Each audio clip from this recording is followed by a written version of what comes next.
Recording in progress. Call the meeting to order. Roll call. Smith.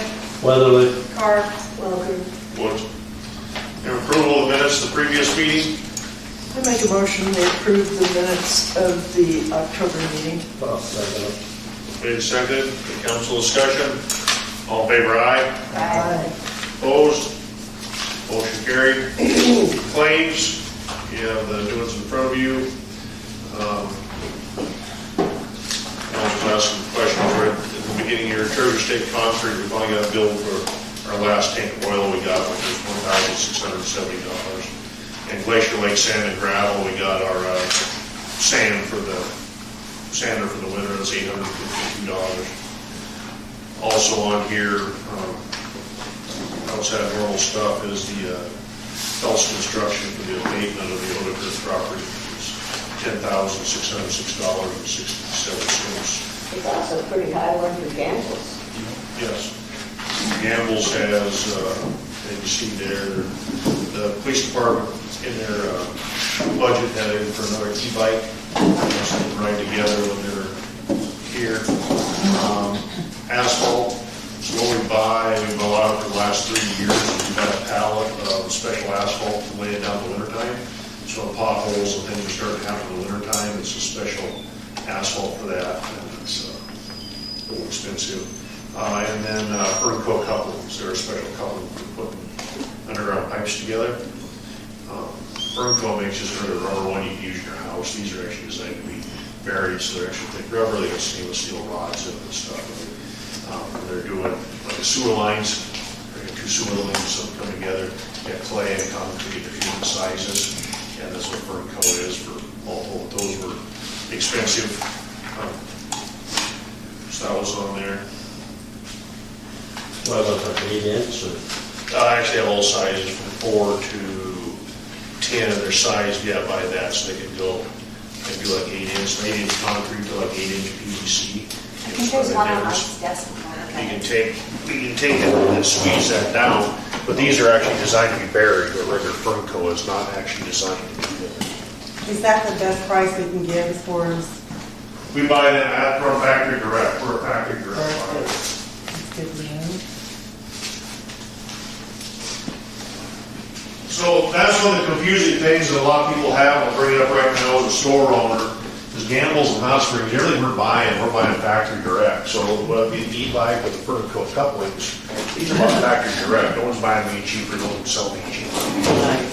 These came straight from the factory. So the deal with these are they're heavier rubber, thicker rubber, but then they have stainless steel rods in them. So they're sized by the pipe size, like 4 1/4 to 5 3/4. And then so we have 2 different sizes of pipes, so like I said, plastic and clay, and they take the clamps. But then these don't move, so the pipes only have to go a little ways. And when the ground shifts, the regular Fernco, they'll push off, or then these won't let that happen because the stainless steel pipes won't let it. The ground shifts, it holds the coupler. It's been one of the problems, we're finding quite a few of those where people, and over the years, the town has too, is it never pairs with the old rubber style Ferncos, which are just a thin rubber. You can take and squeeze it with your hand and squeeze them shut as you can. And harder rubber with a stainless steel rod. So it's just a better way of doing it. That's a new product that's only been out about a year. So Just curious, did we used to buy this much from the previous Gamble's? the previous Gamble's didn't have nothing. Didn't have Why not? They couldn't special order stuff though? They probably could. But like I said, like depends on what it is. Like this, you have to, like any business, you can sell just what's in the catalog, or you can go above and beyond and go to shows and find out new products and do different things. And getting it directly from the dealership. Directly from the company. There's no in between. You're not going to get directly. it. So, but we're using a lot more different products than we ever used too. We never used the special asphalt patch in the wintertime, ever, until 3 years ago. So, no matter where you would buy it, it's still a new item, a new process, a new way we're doing business. These couplers, they're only been out a year, and maybe they did buy couplers from or whatever before, I don't know. Depends on what you have and what you can get. Just, for instance, I just sold the county a commercial leaf vacuum. it's on a trailer with electric dump box and the whole bit, you know, and I bought it, they say, what do they tell me, save $500 for the next cheapest person by buying it from Campbell's and Hot Springs. So those are some of those things, we can sell things, we're buying a factory direct. You had a question last year about the sander. There's no one out there can sell that sander that the city bought it for. There's no one out there that had to have that cheap, because we bought it straight from the factory, came straight here. There is no in-between people, so. And it's just council's job to be checking on things like that, especially when the mayor owns a business. It's our duty to ask questions. Right, and also, as a citizen, a business owner, born and raised here, commitment to the community, I try to give the community and the town the best deal ever too. I've been here forever, and that's what it's about. I need to make $1, yes, but I don't need to get rich off of it. You know, and those are some of those things, by saving the town money, they're getting new items, they're getting better items, and now they can afford to buy it. I'm going out and doing the research as mayor or a business owner or whatever. I'm going out and doing the research. Campaign's over, but that's some of the stuff I do, is finding ways to fix the potholes in December when they're full of ice. What happens, they get bigger and bigger and bigger if you don't fix them. You know, then in the springtime, you have a mess. That's what we're doing. That's what we're trying to do, is make things better for the citizens of Hot Springs, but do it with the little bit of money we have.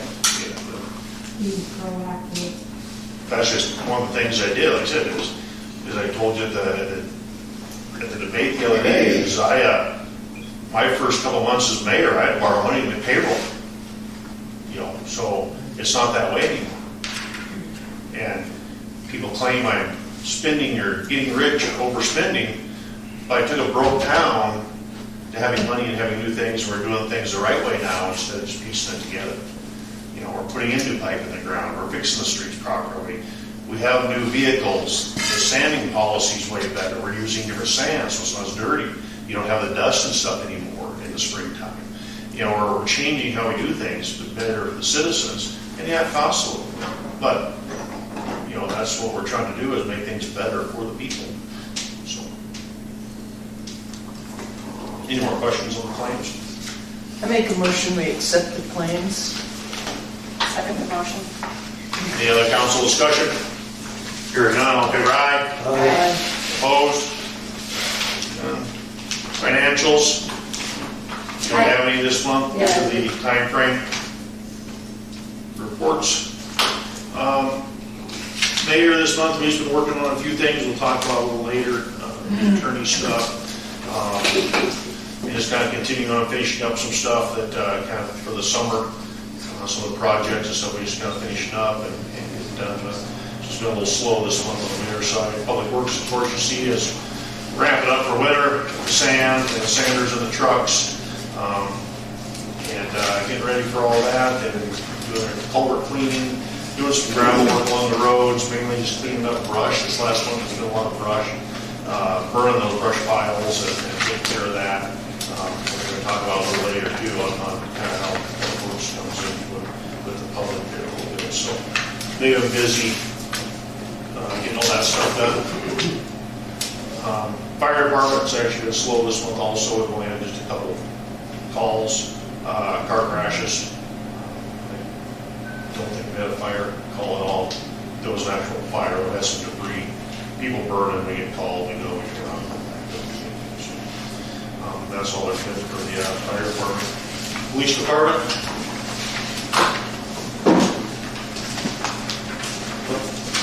Hello, for those that don't know me, my name is Officer Newman, Hot Springs Police Department. Officer Visiting and I are filling in for the chief. So I'm just going to cover the top part here where it says Officer Ludeman's Red Ribbon Week presentation. Basically, the school had came to me and asked me if I would do a tobacco, drug, and alcohol presentation for the kids. I did 6th grade through 12th all at once. It was actually a lot of fun. It was about a 2-hour presentation that I put together. The kids were very engaging. They asked a lot of questions. It went really well. The school was very pleased with it. So we look forward to doing that again next year. With a little bit more notice, I only had about a 4-day notice to put it together. So I was surprised I made it the whole 2 hours. But it was a ton of fun. The kids liked it. And it was educational. So with that, I'm going to pass the rest on to Mr. Visiting over here. Hi everyone, Officer Byzantine, call me Sean. Part-time guy here and the reserve coordinator as well. So just got a couple things covered for the chief. Did the court bailiff for the court proceedings. DUI task force quarterly meeting was held in Thompson Falls. Looks like 10 citations, 3 arrests, DUIs, and a couple other cite releases. Pretty fascinating, but more than half the traffic stops were found to be suspended or revoked driver's license status, which is interesting. A suspended license is an arrestable offense, so hopefully folks start getting their licenses squared away.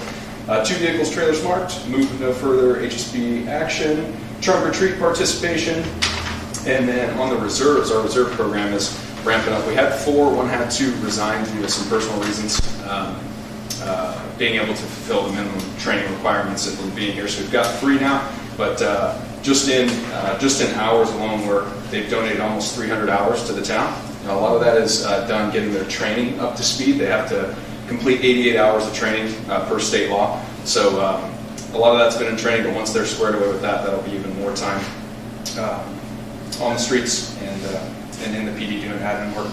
But I calculated the average cost for volunteers for the state puts out. It's a little bit more than standard rates because paying workers' comp, the reserves are still entitled to that. So actually, the reserve program has saved the town just shy of $8,700 since we launched that. So that's pretty awesome. These guys devote their time, volunteer their time, but also buy their own equipment, and they're super passionate about being here. It's obviously they have to to donate their time and spend like $1,600 to $2,000 on the startup equipment. So yeah, that's all I got.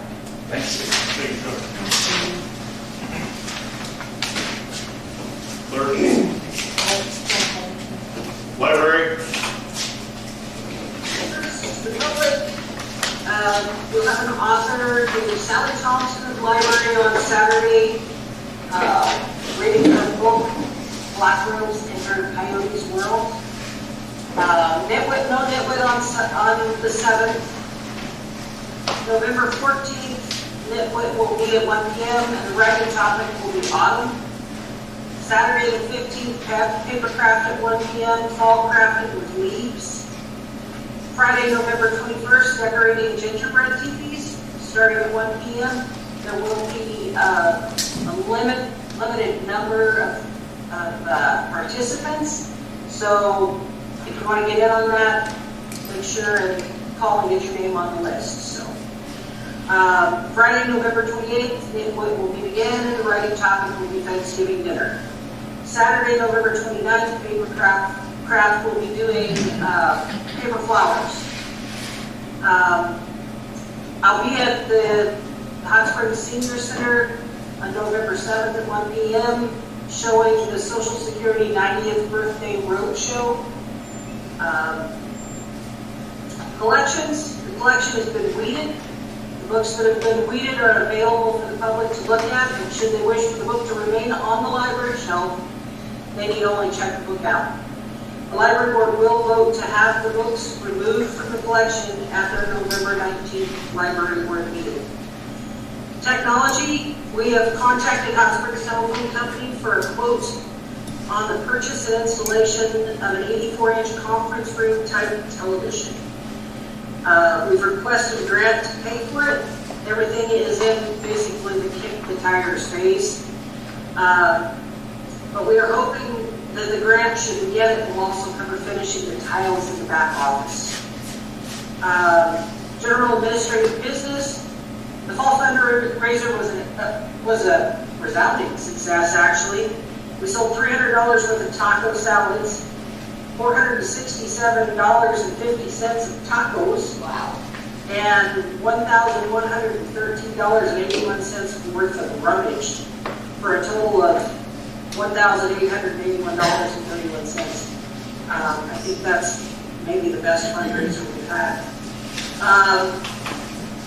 We'll be cleaning carpets this Sunday and Monday, taking advantage of the holiday Tuesday so we don't have to close to do carpets. The library board will meet at the library Wednesday, November 19th at 5 p.m. for the monthly meeting.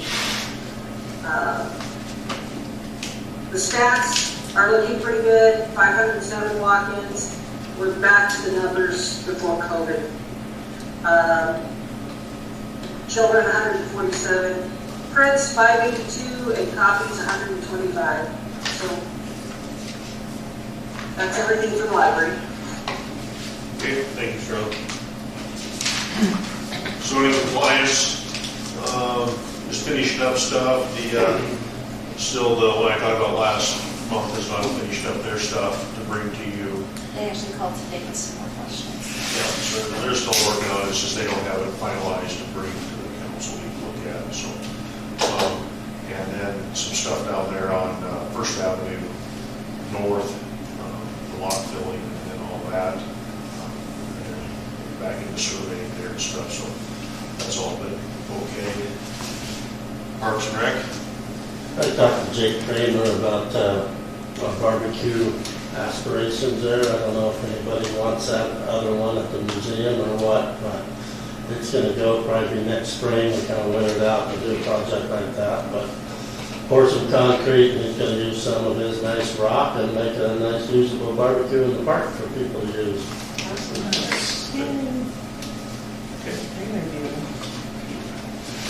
New business, the December town council meeting.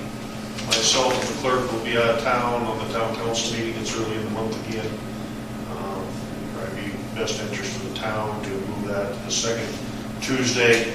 That way the financials and stuff can be done. We'll both be here.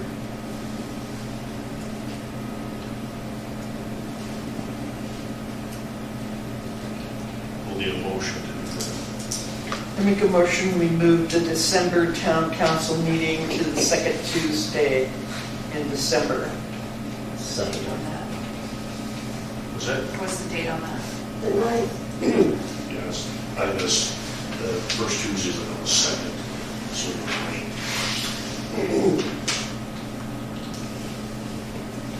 motion made, do I have a second? Second. Any council discussion? All in favor, aye? Aye. Opposed? Carried. Next item is resignation of our town attorney, Lauren Fitzpatrick. Mayor, please accept this letter of official notice of my resignation as counsel for the town of Hot Springs. I am no longer able to serve as attorney for the town. It has been a pleasure to serve the town, and I appreciate the many interactions we have had over the course of my tenure. Do I have a motion to accept the resignation? I make a motion we accept his resignation. Second. Any discussion? All in favor, aye? Aye. Opposed? Attorney contract hire, new attorney. New attorney is Will Ferguson. Is one of the applicants that we got. Your town of Hot Springs, I'm interested in your open contract for city attorney position. I bring experience to the table. I represent municipalities and currently work closely with law enforcement. When I worked in Washington State, I represented the Port of Whitman, reviewing contracts and providing legal service on my business ventures. I continue to work closely with law enforcement in the role of a special deputy prosecuting attorney in Stevens County, Washington. I am familiar with the Montana legal system, particularly in municipal code enforcement. I served as a substitute judge in Missoula Municipal Court for several years, where I adjudicated criminal and civil cases. I believe in being physically present in court and meetings. My intent should you award me the contract would be to personally attend as many court sessions and town meetings as possible. My role as town attorney would include being on call for emergencies when the meeting officer has legal questions. He closes current paperwork. Happy to discuss anything with town hospitals who came up and met with the various resume and stuff. So where does he live? In the Bitterroot. Okay, because I was just wondering, since he said he's still working in Washington. Yes, he's licensed in both states. Montana and Washington. Goes back and forth. He was like born and raised north of Spokane. And now he lives, actually, he told me his wife's from Trout Creek. Yeah. Yeah, so his wife's from Trout Creek. That's why he had to come back in the Montana part of it. So is he attorney for any other cities, or is he just going to be Hot Springs? He's just doing private contract work. Private contract? Yeah, he's just private contract right now. He is doing some work for other places where it was special type thing. How long has he been an attorney? But, 20 years, almost. And he's still subbing for, in Missoula? No, after, he was doing that, and the last mayor, the new mayor, did not choose him.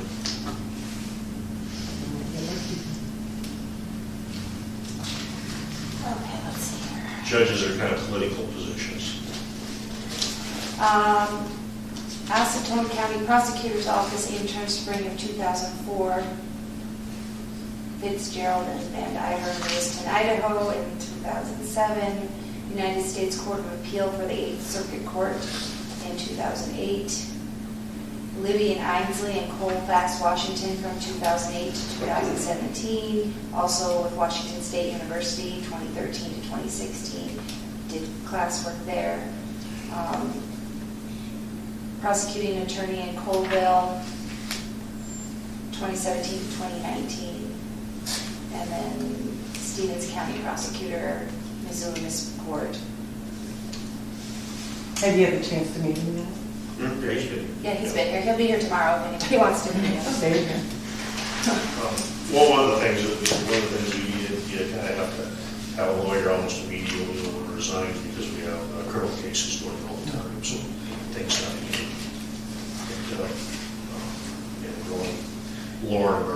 Lauren's talking to transitions that Lauren spoke about what's going on and what the town's doing, court cases and everything, so. I like that his wife's from Chalk Creek and he's working on here.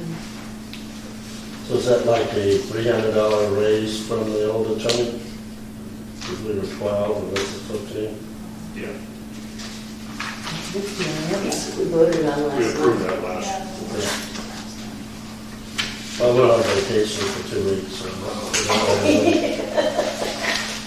Yeah, the contract state. Lucky you. It's just just a new amount. I'll make a motion that we accept the new contract agreement for legal services for somebody Fitzpatrick. Will Ferguson. Will Ferguson. Second the motion. Made second. All in favor, aye. Aye. Opposed? Carried. Next item is fee for tree and limb dumping. So the town does take limbs and branches and stuff. We really didn't do that for years. We kind of picked up and stuff, and more people are cutting down whole trees and stuff, needing a place to put them.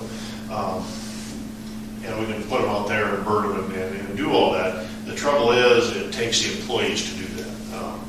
We're not going out and picking the tree up, but we still have to have someone there to unlock the gate, to show them where to put it, make sure that's all they're putting there.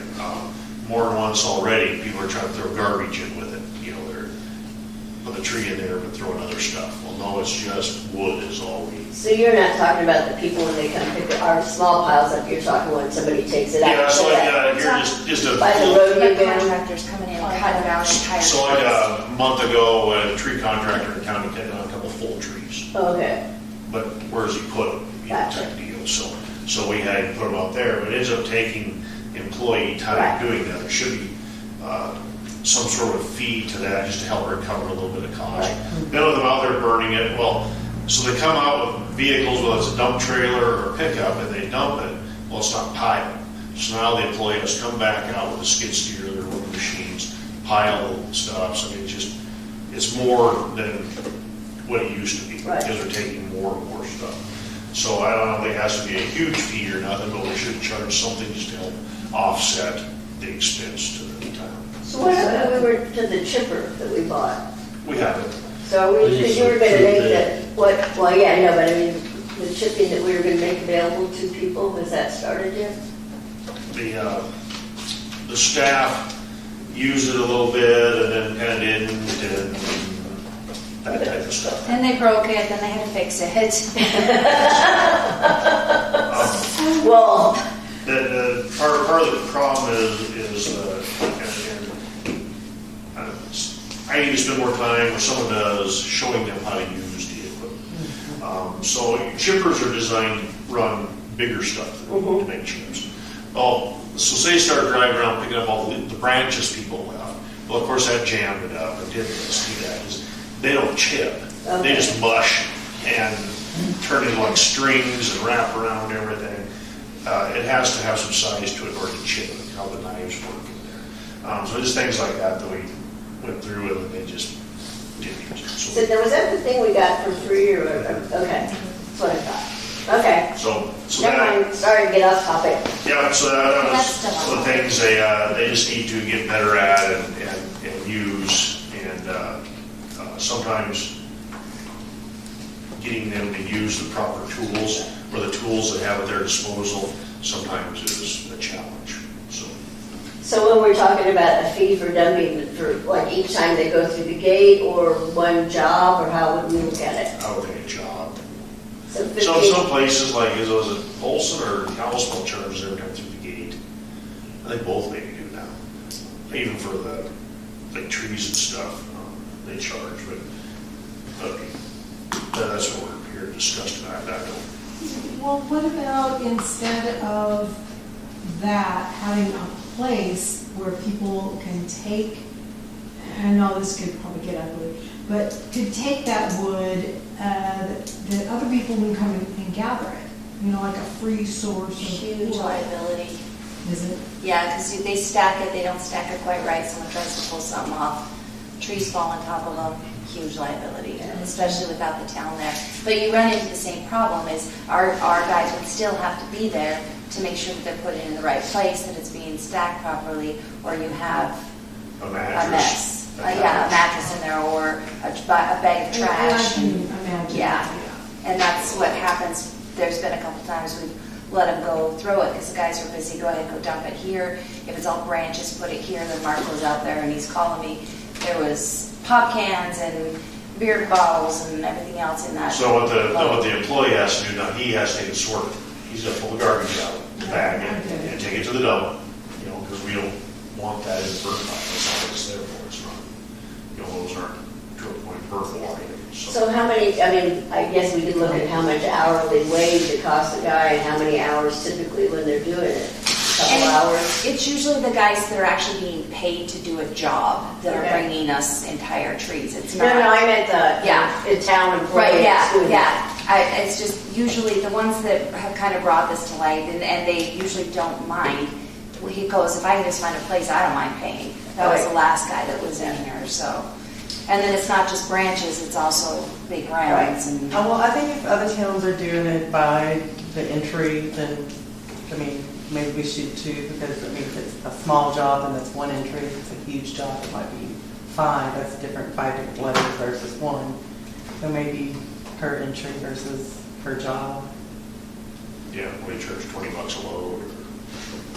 Yeah, I'd say between 15 and 25. They're going to our gravel pit. To the gravel pit.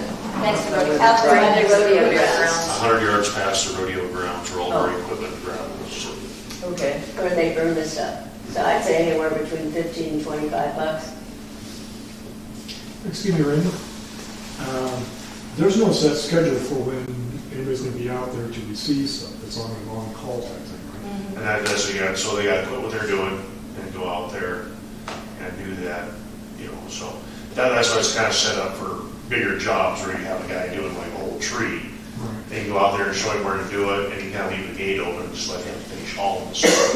You know, it's those guys usually are pretty good because that's just what they're doing. Once you show them once, then he can go away. But you got to go back and pile it though, because they don't have a way to take it, Right. put it up in the pile. They're just going to dump it on the ground, and we got to go back and pile it, which takes just depends, maybe an hour. So the public works guys, they get what, just under 20 bucks an hour? So what, an hour or two of work?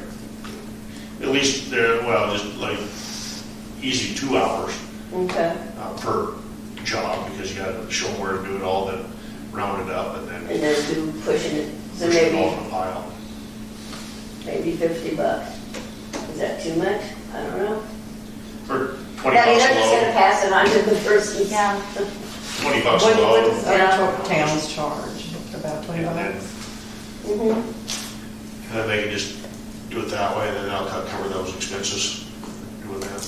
Then our guys are burning it. Yeah, they just burn And then probably grading it after that? for 2 days. Yeah, they burn it, and like the other day, they went around and then pushed a bird. Dirt Probably burn about around, 3 and just hours, started it's going fine. everywhere. Things just to be, Well, when they're burning it, they're burning everybody's that they picked up too. It's not like they're only gonna burn that guy's. I'd go for $20. $20 a load. Yeah, Okay. I'll make a motion that we institute a $20 a load for dumping wood out at the gravel pit, the town's gravel pit, Okay. or whatever we call it. Okay. I'll say that. Motion made, seconded. Any more discussion? All in favor, aye? Aye. Opposed? Motion carried. Ordinance review schedule.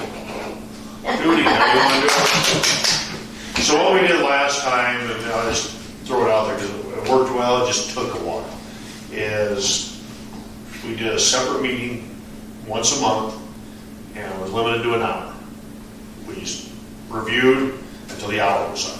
Because sometimes you might go Right. through 20 pages because there's nothing to change, or you might be stuck on 1 page or 2 pages for an hour.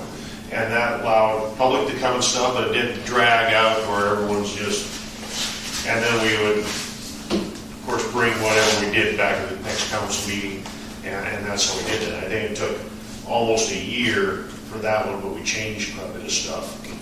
But that's, you know, that's just a suggestion. I don't know if that's how we did the last time when we went cover to cover through it. I think, yeah. So that was, cover to cover has been a while. The Right. last ordinance review change was mainly just some of the residential zoning and some of that stuff. When Bob and Mary were, Well, when I took the class, they said that you have to do a complete review every 5 years. well, and we did, it's just we didn't change anything, so we Right. just kind of focused on what they wanted to focus Right. on. So, I think it adds, when you can consider people's attention span in dollar or in hours. and that's kind of why we decided on that, is just that time limit on it, not try and, Yeah. okay, let's do chapters 1 and 2 or whatever. It's just, no, let's just go and have people read ahead and kind of have ideas when they come, then they can even go faster. So why don't we take 6 months or so to go all the way through it if we can't have everything planned? So do it like maybe mid-month between council meetings. What night? And what time of night? Well, I would still stick with Tuesday since people are kind of used to our meetings on Tuesdays, but I don't know. 6 or 7? I'd go with 6 with it getting dark earlier. It's either be the second or the fourth Tuesday. Fire training is the third Tuesday. You what? I said it needs to be the second Tuesday or the fourth Tuesday, because fire training is the third Tuesday. What do we have on Wednesdays? A lot. Oh, that's. I'm gone. Almost every single Wednesday of the month has something. You know, So second or fourth, and that always, then it would just, well, I guess that's not bad, then it's just 1 week between, if we did it the 4th, then we have or the next Well, it council might be, meeting. yeah, it might be 2 weeks, or it might be just how it 1 or 2 falls. weeks, but- Right, So then you'd be going right into a council meeting, so this will be fresh. yes, so yeah, maybe the 4th Tuesday then, Starting in January. yep. 6 PM? 6.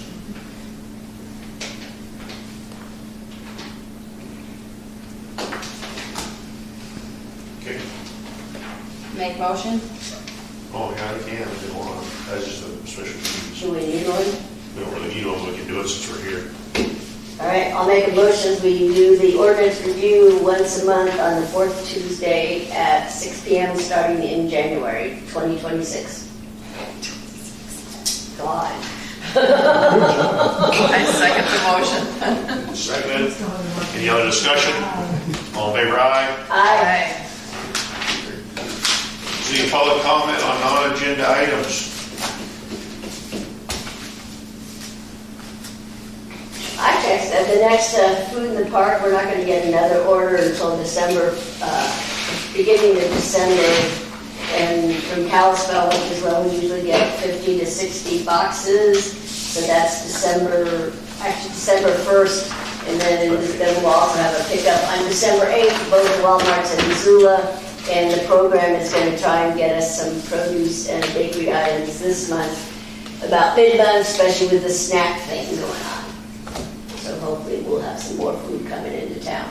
And you're moving it to the tribal center, aren't you? Yeah, we worked out a deal with Christy to use the Tribal Nutrition Center in the winter months. That's going to be on December 1st and the 8th? Yeah. I just received some webinar training from MMIA, and one of the things that they are is requiring, is that towns that are using their property for events that are not town-related or town-sponsored specifically mention farmers markets, weddings, birthday parties where they have slip and slides or any kind of a bounce house or anything like that, anything with food, anything, like Darla and Allen already went and got their insurance because you have to have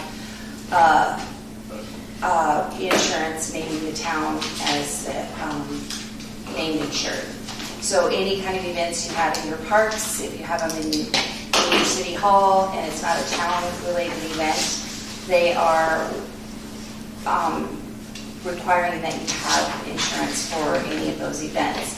The food in the park would probably also fall under that. I'm trying to get more information and look into it a little more, and since we don't have to worry about it for the winter, I didn't get in a big rush. I'm just making everyone aware. I did talk to Micaiah and them at the last farmers market and told them that it was probably coming for next year, that they were going to have the event insurance. I asked them specifically about movie night in the park because it is a town board doing an event that is a fundraiser for the town. It would not be required for something like that. So it came up a lot. We were having lots of different things happen in the park. We had a wedding where they told them to bring their own beer, and that's a problem. So, but then a little bit later, I got this email from MMIA. It was sent out to all the clerks, not just me. So I can find that and send that to you guys if you want to review it, but it's something we need to look at going forward. So who is it that's requiring this? Our insurance company, the town's insurance. Yeah, so like anytime, like when they do Banditos weekend and they close the streets and they do open container, homesteaders, anything like that. It would also possibly affect the Chinese New Year parade. I'm not sure. That's another specific question I asked the guy. Anytime there's an event on town property, the liability falls to the town if something happens, whether it's food poisoning or somebody falls off the stage because they're doing some kind of a performance in the park, anything like that. So they're really pushing for that liability insurance. So we do that with many of the events already that happen in town, but now, and one of the other specific ones was food vendors like Darla and Allen. So I went and talked to them, and they knew exactly what I was talking about because Plains did the same thing to them, told them they had to have it. So they already had it in the works and have already presented me with that, with a certificate of liability. Okay. Any other public comment on non-agenda items? Motion to adjourn. I make a motion to adjourn. I second that. All in favor, aye? Aye.